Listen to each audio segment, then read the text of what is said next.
Hello learners, welcome to our channel legal advice by R K Singhal. आप सभी लोगों का legal advice by R K Singhal channel में बहुत बहुत स्वागत है। आज की इस सीरीज में, सक्सेस सीरीज में, अचीवर्स स्टोरीज में हम स्टार्ट करेंगे। किशोरी भोसले जी को मैं कॉन्ग्रेचुलेट करना चाहूंगा for qualifying this UGC net assistant professorship national level exam, जिसमें इन्होंने जो है असिस्टेंट प्रोफेसरशिप का एग्जाम जो अभी 26 जुलाई में रिजल्ट आया, जून 2023 का क्वालिफाई किया है ना।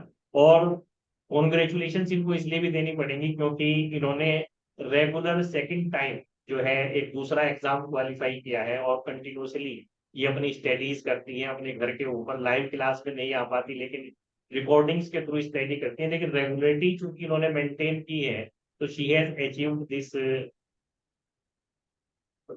This success also. तो मैं कॉन्ग्रेचुलेट करता हूँ फिलहाल किशोरी भोसले जी को। वेलकम किशोरी भोसले जी। तो आप अपने एक्सपीरियंस के बारे में हमारे लर्नर्स को बताएं, जो नए लर्नर्स हैं वो जानना चाहेंगे आपसे कि किस तरह से आपने तैयारी की। सबसे पहले आप अपना थोड़ा सा इंट्रोडक्शन शेयर करें कि आप कहाँ से हैं और आपने अपनी एलएलबी कब की, अपनी एलएलएम कब की, है ना। तो उसके बाद जो है थोड़ा सा हमारे लर्नर्स को कुछ बताएं अपनी तैयारी। Welcome Kishori. Thank you sir. मेरा नाम किशोरी रामटेके भोसले है और मैं पूना में रहती हूँ, महाराष्ट्र से हूँ। और मैंने 2013 में एलएलबी किया है, 2014 में एलएलएम किया है और अभी मैं हाउस वाइफ हूँ। और सर के साथ रेगुलर स्टडीज करके मैंने महाराष्ट्र सेट और अभी जो नेट हुआ है वो क्लियर किया है। खुद के बारे में बताने से पहले मैं थैंक यू करना चाहूंगी डॉक्टर भीमराव अंबेडकर जी को, जिन्होंने एक महिला होने के नाते मैं उनको थैंक यू करना चाहती हूँ, क्योंकि उनकी वजह से मुझे आज ये अवसर मिला कि मैं इतना मतलब शिक्षण ले पाऊं पूरा और आपके सामने अपना व्यूज रख पाऊं। और आपको भी सर बहुत बहुत थैंक यू, क्योंकि आपकी वजह से मैं आज यहाँ पे हूँ और मेरी पूरी फैमिली की सपोर्ट की वजह से भी मैं आज यहाँ पे हूँ। सेकेंडली मुझे ये बताना है अपने पूरे लर्नर्स को कि कंसिस्टेंसी एंड पेशेंस ये मतलब की है ये एग्जाम क्रैक करने के लिए। मतलब आप जो भी स्टडीज करो, कंसिस्टेंसी तो मस्ट है। साइड बाय साइड आप मतलब अपना पेशेंस रखना बहुत जरूरी है, क्योंकि बहुत बार ऐसे होता है कि आपको फेल्योर मिलता है या कुछ मार्क्स ऊपर नीचे हो जाते हैं, लेकिन इससे हटना नहीं है अपने टारगेट से। आपको कंसिस्टेंटली पढ़ना ही पढ़ना है। दूसरी बात ये है कि बोथ पेपर्स मतलब पेपर नेट के लिए पेपर 1 और paper 2, both papers are much much important.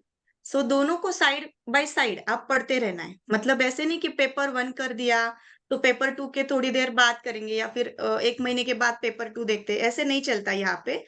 Both papers must take simultaneously, मतलब हैंड टू हैंड ऐसे कह सकते हैं हम लोग। एंड नेक्स्ट है, मुझे ये बताना है अपने लर्नर्स को, क्योंकि मेरा खुद का एक्सपीरियंस है कि बहुत थ्योरी करने के बाद ऐसा सैचुरेट हो जाता है ब्रेन, और इस वजह से फिर क्वेश्चंस आप जब करने बैठोगे तो आपको क्लिक नहीं होगा। तो मुझे ये बताना है पूरे लर्नर्स को कि आप जो भी टॉपिक पढ़ो, वही टॉपिक के एटलीस्ट 10 क्वेश्चंस आपको सॉल्व करते रहना है। मतलब आप अगर जूरिस्प्रूडेंस कर रहे हो तो जूरिस के 10 क्वेश्चंस डेली, एटलीस्ट 10 तो आपको करना है, ताकि आपको पता चले कि उस टॉपिक में से क्या इंपॉर्टेंट है या मतलब क्या आने वाला है। या फिर हम लोग कह सकते हैं कि क्या क्या उसमें से ट्रिक्स है कि जो आपको याद करने हैं उस टॉपिक से रिलेटेड। ये भी मतलब बहुत इम्पोर्टेंट है, क्योंकि थियरी हम लोग कर सकते हैं, सब लोग पढ़ते भी है, लेकिन एग्जाम में जाने के बाद आप जिस तरह से उन क्वेश्चंस को अटेम्प्ट करते हैं वो बहुत इंपॉर्टेंट है। क्योंकि वहां पे 3 आवर्स में इतना प्रेशर रहता है कि आने वाला क्वेश्चन भी गलत हो जाता है। मतलब मेरे खुद के साथ ऐसा 2 बार हुआ है, मेरा थर्ड अटेम्प्ट है जब मैं ये नेट का एग्जाम क्लियर कर पाई हूँ। लेकिन कुछ कुछ मार्क्स से हर बार रह जाता था और मुझे पता था कि मैं कहाँ पे कम पढ़ रही हूँ। मतलब क्वेश्चंस निकालना, क्वेश्चंस का आंसर्स, क्योंकि सब आंसर्स एक जैसे लगते हैं वहां पे। तो क्वेश्चंस देख के उनको आइडेंटिफाई करना कि ये किस टॉपिक से है, मतलब किस सब्जेक्ट से आया है, किस टॉपिक से आया है, और वहां पे जाके फिर वो क्लिक होना कि हाँ ये टॉपिक का है और इस टाइप का क्वेश्चन है। मतलब सब कंफ्यूज हो जाता है वहां पे जाके, आपको कुछ सिमिलर भी लगेगा और कुछ कंफ्यूजिंग भी लगेगा। तो उसके लिए आपको रोज एटलीस्ट 10 क्वेश्चंस उस टॉपिक के पढ़ने हैं, जो भी सब्जेक्ट आप कर रहे हो। तो साइड बाय साइड आपका प्रैक्टिस भी होता रहेगा और मतलब थियरी भी होगी और प्रैक्टिस भी क्वेश्चंस का हो जाएगा। जब आप एग्जाम में जाओगे तो आपको ऐसे नहीं लगेगा कि अभी ये कौन से क्वेश्चंस आ गए, मतलब क्या हमको कैसे उनको टैकल करना है। आपका साइड बाय साइड वो भी प्रैक्टिस चलता रहता है। जब आप एटलीस्ट 10 या 15 क्वेश्चंस रोज का ही टारगेट बना लो, जैसे मतलब मैंने भी किया है। आप एटलीस्ट 10 क्वेश्चंस रोज करो, किसी भी टॉपिक की करो, मतलब जो भी सब्जेक्ट आप पढ़ रहे हो उसके साथ जो भी कंसेप्ट पढ़ना है, मतलब अगर आपने एनवायरनमेंट सब्जेक्ट लिया है पेपर 2 का, लॉ का स्पेसिफिकली, अगर आप एमसी मेहता की सीरीज पढ़ रहे हो, तो वो सब देखना डिटेल में कि वो और कौन-कौन से टॉपिक से इंटरलिंक कर रहा है। बस एक टॉपिक लिया, पढ़ा, खत्म किया, वैसे नहीं होता है। वो टॉपिक अलग-अलग टॉपिक से इंटरलिंक रहता है। मतलब लेटेस्ट केस लॉज़ भी उसमें आएँगे, प्रीवियस केस लॉज़ भी उससे रिलेटेड होंगे। कंसेप्ट विथ इंटरलिंकिंग भी बहुत ज़रूरी है, क्योंकि होता क्या है, हम बस वो टॉपिक पढ़ के जाते हैं, लेकिन स्ट्रेट फॉरवर्ड क्वेश्चन कुछ नहीं आता, कभी भी नहीं आता। तो वो घुमा-घुमा के क्वेश्चन पूछते हैं, तो वो टॉपिक से रिलेटेड अदर इन्फॉर्मेशन भी हमको सब पता होनी चाहिए, जब हम लोग वो क्वेश्चन अटेम्प्ट कर रहे होते हैं। उसके बाद मुझे सर को बहुत ज़्यादा थैंक यू करना है, क्योंकि मैं उनके ट्रिक्स जो रहते हैं, मतलब ना सर, ये तो मेरे ऐसे दिमाग में बैठ गया कि ना सर ऐसे बोलेंगे। हाँ, मुझे जूरिस के सब स्कूल्स पता रहते हैं कि ना सर। मैं बच्चों को बोलते भी ऐसे ही बोलती हूँ कि हमारे सर बोलते हैं ना सर, तो उससे आप लॉन्ग टाइम के लिए स्कूल्स याद रख सकते हैं। मतलब कुछ ऐसे टिप्स हैं या ट्रिक्स हम लोग कह सकते हैं, सर ने जो भी बताए हैं पूरे स्टडीज में, वो बहुत बहुत बहुत इम्पोर्टेंट है। मतलब थोड़ी देर के लिए हम लोग थ्योरी पढ़ते हैं और फिर भूल जाते हैं, रिकॉल करना पड़ता है। लेकिन सर ने जो-जो टिप्स बताए हैं, ट्रिक्स बताए हैं, वो अगर आप एक बार रट लो, याद कर लो, तो वो पेपर में जाके बस वही क्लिक होता है और उसी से क्वेश्चन निकल जाता है। मतलब अभी फॉर एग्जांपल कभी भी इक्लिप्स आता है, तो मुझे ये नहीं याद रहता है कि बाहर इक्लिप्स है। मुझे याद रहता है कि इक्लिप्स में भिखारी आते हैं। मतलब ये साइड बाय साइड आपको केस लॉज़ भी याद रहते हैं और वो परमानेंटली याद रहता है। ये बस सर का बस ये फॉलो करना है सबको। उसके बाद और एक मुद्दा है जो मुझे बोलना है कि फैमिली टाइम बहुत इम्पोर्टेंट है। अगर मैं एक हाउसवाइफ हूँ, तो मुझे पता है कि मुझे फैमिली को भी टाइम देना है, मुझे स्टडीज़ भी करना है। तो मेरा सजेशन ये है कि अगर आप हफ्ते भर पढ़ाई कर रहे हो, मतलब पूरे फ़ोकस से कर रहे हो, तो एक 10 मिनट्स या 1 आवर, जो भी आपका मतलब जितना भी आपको मिले, फैमिली के लिए दीजिए, खुद के लिए दीजिए। मतलब ऐसे गाने सुनिए, जो भी आपको पसंद है वो करिए। उससे क्या होता है, पूरा माइंड फ्रेश हो जाता है, बॉडी फ्रेश हो जाती है। और मतलब नेक्स्ट फर्दर स्टडीज़ के लिए आप रिफ्रेश हो जाते हो। तो ये है कि थोड़ा-सा टाइम निकाल के फैमिली टाइम या फिर खुद के लिए टाइम निकालो, तो आप मतलब बहुत बढ़िया से आगे बढ़ सकते हो। उसके बाद आता है कि एग्ज़ाम पीरियड में क्या-क्या करना है। एग्ज़ाम पीरियड जब-जब मतलब जैसे-जैसे नज़दीक आता रहता है, तो प्रेशर बढ़ने लगता है कि अभी कैसे करना है, इतना टाइम है, पेपर 1 भी पढ़ना है, पेपर 2 भी पढ़ना है। तो पेपर 1 के लिए तो आपको मतलब मैथ्स में भी है और जनरल नॉलेज भी चाहिए, मतलब एप्टीट्यूड, डीआई, ये सब सब देखना पड़ता है। तो फिक्स टाइमिंग पकड़ के चलो कि एक डीआई करना है रोज का, या फिर जो आपका फोर्टे है, जो आपको पता है वो बेस्ट करो। ना कि जो नहीं आता वो भी करना है, लेकिन उसके पीछे मत पड़े रहो। जो आपका बेस्ट है, उसमें इतना ज़्यादा करो कि अगर कहीं पे 1-2 मार्क्स इधर-उधर हो भी जाए, तो भी कोई दिक्कत नहीं आनी चाहिए। क्योंकि हमारा क्या होता है कि हमको जो नहीं आता, उसे में हम इतना फ्रस्ट्रेट हो जाते हैं कि जो आता है वो भी भूल जाते। तो मेरा खुद का अनुभव ये कहता है कि मुझे भी पता है कि मुझे मैथ्स में दिक्कत है, तो मैं अदर सब्जेक्ट्स अदर यूनिट्स ऐसे पक्के कर लूँ कि थोड़ा इधर-उधर हो जाए मैथ्स का, तो भी कोई प्रॉब्लम नहीं। मतलब मुझे ऐसे पता होना चाहिए कि अदर यूनिट्स, वैसे तो सब यूनिट्स करना बहुत इम्पोर्टेंट है, किसी को भी नहीं छोड़ के जा सकते। लेकिन खुद के पॉज़िटिव साइड्स पता रहते हैं, तो बेटर है कि आप उन पे ज़्यादा काम करो। एंड एग्ज़ाम पीरियड में वो जो 3 घंटे रहते हैं, उनमें बहुत प्रेशर फ़ील होता है, तो ज़्यादा से ज़्यादा जितने क्वेश्चन्स आपको आते हैं, जैसे सर ने स्ट्रैटेजी बताई भी है, वो ज़्यादा से ज़्यादा अटेंड करो। उसके बाद जो थोड़ा-सा देखने के लिए है, और उसके बाद जो टफ़ है, वो क्वेश्चंस सबसे लास्ट में अटेंड करो।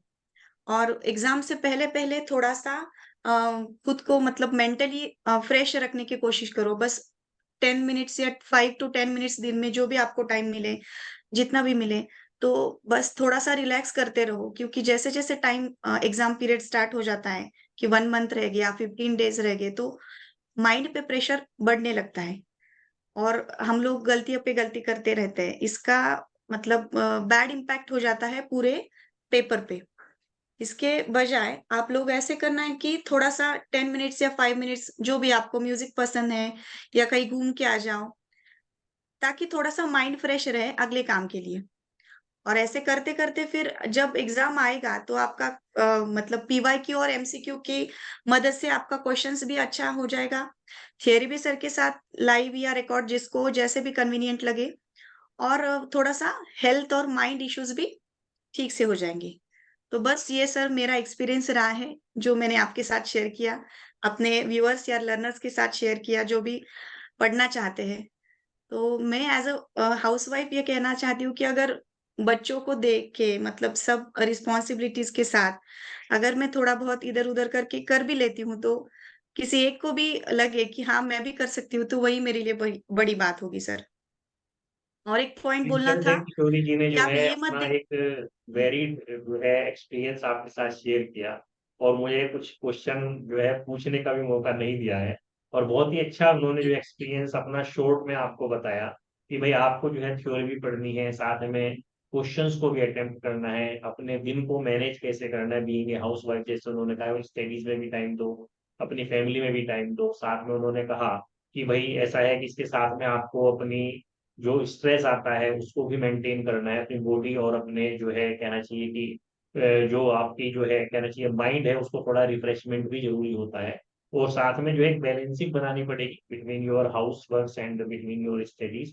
तो इस तरह से आपको पढ़ना है। एक बात और किशोरी जी आप यहाँ पर बताएँ थोड़ा-सा लिसनर्स को कि टोटल जी आपको सर। कितना टाइम लगा है इन तैयारियों को करने में? और दूसरी चीज़ जो एक नया लर्नर होता है वो जानना चाहता है कि भाई क्लासेस के बारे में हम कहाँ से सर्च करें? किस तरह से हमें क्लासेस के बारे में पता चले, जो हमें एक क्वालिटी एजुकेशन मिले? क्योंकि देखिए यूट्यूब के ऊपर आज के टाइम में अगर देखा जाए, तो बहुत सारे चैनल्स हैं, नंबर ऑफ मटेरियल्स हैं। मेन चीज़ है इसके अंदर से किस तरह से क्वालिटी को छाँटा जाए ताकि हमारा टाइम वेस्ट ना हो। We must not get misguide. तो इसके लिए भी आप थोड़ा-सा हमारे लर्नर्स को बताएँ कि किस तरह से वो अपनी तैयारियों को स्टार्ट जी सर। बहुत इम्पोर्टेंट है आपकी क्वालिटी एजुकेशन आपको मिले। वैसे तो फ्री में बहुत सारा मटेरियल है, पेड में भी मतलब बहुत सारे चैनल्स हैं जो आपको मटेरियल प्रोवाइड करेंगे। लेकिन टू द पॉइंट मटेरियल आपको मतलब लॉ कॉम्पिटिशन क्लासेस जो कि हमारा ऐप है वहीं से मतलब मैंने किया है। मैंने रेगुलर 1 ईयर तक पूरे क्लासेस किए हैं, मतलब लिख-लिख के किया है। वैसे नहीं कि बस सुन लिए, लिख के किया है। जो भी सर आप बताते हो, उससे लिख-लिख के किया है, ताकि जब हमारे हाथ से वो बात जाती है तो हमें 10 टाइम्स मोर वो रिमाइंड रहती है। तो वैसे नहीं कि हम लोग कहीं से भी पीडीएफ या नोट्स या बुक्स बुक्स तो सबके पास रहते हैं। लेकिन इम्पोर्टेंट ये है कि आप उसमें से क्या पढ़ रहे हो, कितना पढ़ रहे हो और आपको क्या रिमेंबर कितना रहता है। तो मैंने लॉ कॉम्पिटिशन क्लासेस ऐप से पढ़ा है, राजीव कुमार सिंघल सर से, और पूरे 1 ईयर तक 8 से 9 महीने तो मैंने ऐसे मतलब पूरा थ्योरी बहुत मतलब बहुत ही हार्डली पढ़ा है। बहुत ऐसे स्ट्रेस और ये मतलब नहीं लिया, लेकिन डिटेल में पिया पढ़ा है पूरा। 2 बार मैंने कोर्स रिवाइज़ किया है मेरा मेरा और उसके बाद पीवाईक्यू कोर्स जैसे हमारे ऐप पे चल रहा है या एमसीक्यू कोर्स है। ये सब करते-करते पूरा 1 साल तो सर ऐसे ही लगता है, क्योंकि बोथ पेपर्स हमको साथ में लेके जाना है। तो 8 से 9 मंथ जो है वो लॉ के पेपर के लिए चाहिए। एट लीस्ट 5 टू 6 मंथ्स तो चाहिए, ताकि अपना पूरा कोर्स पूरा एक कंप्लीट हो सके। उसके बाद अगर आपको लगता है कि अभी थोड़ा डिटेल में पढ़ना है, या क्योंकि इतना समय में नहीं हो सकता सर, क्योंकि ये नेशनल लेवल का एग्ज़ाम है और इन डेप्थ भी क्वेश्चन आते हैं और घुमा-घुमा के आते हैं। ऐसे स्ट्रेट फॉरवर्ड एक भी क्वेश्चन आपको नहीं मिलेगा। तो आपके ऐप से ही सर मैंने बहुत सारा मटेरियल मतलब लिख-लिख के बहुत सारा पढ़ा है। और जो भी free classes Unacademy sorry free classes जो भी मिला है, बहुत सारे ऐप्स हैं वहाँ से, और मैंने यूट्यूब से सर आपका क्लासेस जॉइन किया फ्री क्लास से, और उसके बाद मैंने लॉ कंपटीशन क्लासेस से पढ़ा है। मतलब 8 टू 9 मंथ्स तक मैंने थ्योरी कोर्स किया है। उसके बाद पीवाईक्यू और ये सब करके मैंने पूरा साल तो सर इस एग्ज़ाम के लिए जाता है, क्योंकि अ, मतलब नेशनल लेवल का एग्ज़ाम है और थोड़ा-सा मतलब डिटेल में पढ़ना पड़ता है आपको, और बोथ पेपर्स आर देयर, सो 1 साल तो वैसे जाता है, मतलब मिनिमम कहने का 8 टू मतलब 9 ये मंथ्स तो है हो कि सकते हैं। किशोरी जी ने सबक किया कि कम से कम 1 साल उनको तैयारी में लगा, क्योंकि दोनों जी पेपर सर। आपको तैयार करने पड़ते हैं, पेपर फर्स्ट भी, पेपर सेकंड भी और सारी यूनिट्स आपको पढ़नी है, साथ में एमसीक्यूज़ भी तैयार करने हैं। 2 बार कम से कम उन्होंने रिवीज़न किया है, तो 2 से 3 बार आपको रिवाइज़ भी करना होता है और जी इसके सर। बाद ही पूरी तैयारी हो पाती है, कोई भी क्वेश्चन जो है अपने आप में डायरेक्ट नहीं पूछा जाता, हर क्वेश्चन के हर टॉपिक के डेप्थ में भी आपको जाना है और साथ में सारे बोर्ड्स को आपको कंपाइल भी करना होता है ना? तो इसके जी अलावा सर। किशोरी जी और कुछ आप हमारे लर्नर्स से कहना चाहेंगी? भाई जो है अपनी जो जो नए लर्नर्स हैं उनसे अपना कोई एक्सपीरियंस और शेयर करना चाहेंगी इसके अलावा तो? जी, मुझे सभी लर्नर्स के लिए यही मैसेज देना है कि सर के साथ बने रहिए। मतलब जो भी मटेरियल सर प्रोवाइड करते हैं, लिख-लिख के, मतलब सर भी ऐसे बोर्ड डिस्कशन करते हैं, तो एटलीस्ट 2 से मतलब 2 टाइम्स तो पूरा कोर्स रिवाइज़ करिए। उसके बाद सर के साथ ही, मतलब फ्री क्लास हो या पेड हो, जैसे भी जो भी मटेरियल सर आप दे रहे हो, बहुत-बहुत ज़्यादा इम्पोर्टेंट है। बाहर जाकर आपको ये मटेरियल नहीं मिलेगा। मतलब क्रिस्पी और क्रिस्प या फिर टू द पॉइंट मटेरियल जो है, वो कहीं और पे नहीं मिलता। बुक सबके पास रहता है, लेकिन उतना पढ़ना नहीं हो पाता जितना आप टू द पॉइंट बताते हो। तो मेरा एक कहना यही है कि सर के साथ बस बने रहिए। 1-2 अटेम्प्ट अगर नहीं भी हो पाए, तो कोई बात नहीं, नेक्स्ट अटेम्प्ट में ज़रूर हो जाएगा। बस कंसिस्टेंसी रखिए, पेशेंस बनाए रखिए। और मैं अपने सारे फ्रेंड्स से भी कहना चाहूँगी कि जिनका भी इस अटेम्प्ट में या फिर नहीं हो पाया है, डोंट वरी, हो जाएगा। नेक्स्ट अटेम्प्ट में सबका हो जाएगा। मतलब बस पढ़ते रहना है और छोड़ना नहीं है टारगेट को अपने। इसके अलावा किशोरी जी आगे आपके अपने लाइफ में क्या टारगेट्स हैं, क्या आप करना चाहती हैं? इसके बारे में बताएँ, उसके लिए क्या तैयारियाँ आप जी, मेरा टारगेट मतलब ऐसे ही है सर कि मुझे असिस्टेंट प्रोफ़ेसर ही बनना था। अ, मतलब मुझे सिखाने के लिए अच्छा लगता है, बच्चों को सिखाने के लिए। वैसे भी मतलब मैं किसी को कुछ डाउट है, मतलब मेरे फ्रेंड्स या कलीग्स में, तो उनको समझाने में लगी रहती हूँ। तो मुझे पता है कि मुझे ये जॉब ही अच्छा लगता है, और फर्दर स्टडीज़ क्या अभी सोचा नहीं है सर, लेकिन अगर मतलब हो सके तो मैं वो भी करूँगी। बस सर अभी असिस्टेंट प्रोफ़ेसर का जॉब देख के फिर फाइनेंशियली थोड़ा और स्टेबल होने का सोचा है। ठीक है, तो जी thank sir. You Kishori ji for giving your time and for sharing your thank you sir. Experience with our learners. इसके अलावा मैं थैंक यू आपको सर। भी कांग्रेचुलेट करना चाहूँगा किशोरी जी को once again for qualifying this exam और आगे आप अपने जीवन में सफलताएँ आपको प्राप्त हो और आगे और नई ऊँचाइयाँ आपको प्राप्त हो और फिर आप दोबारा से हमारे लर्नर्स को गाइड करें अपने एक्सपीरियंस से, ऐसी मैं आशा करता हूँ और आपको वंस अगेन जी सर। कांग्रेचुलेशंस देता हूँ for qualifying this exam. Thanks Kishori for joining. Thank you sir. मुझे ये बताने के लिए और ये चांस देने के लिए बहुत-बहुत थैंक यू सर। अपनी भाषा में बोलूँ तो बहुत-बहुत धन्यवाद।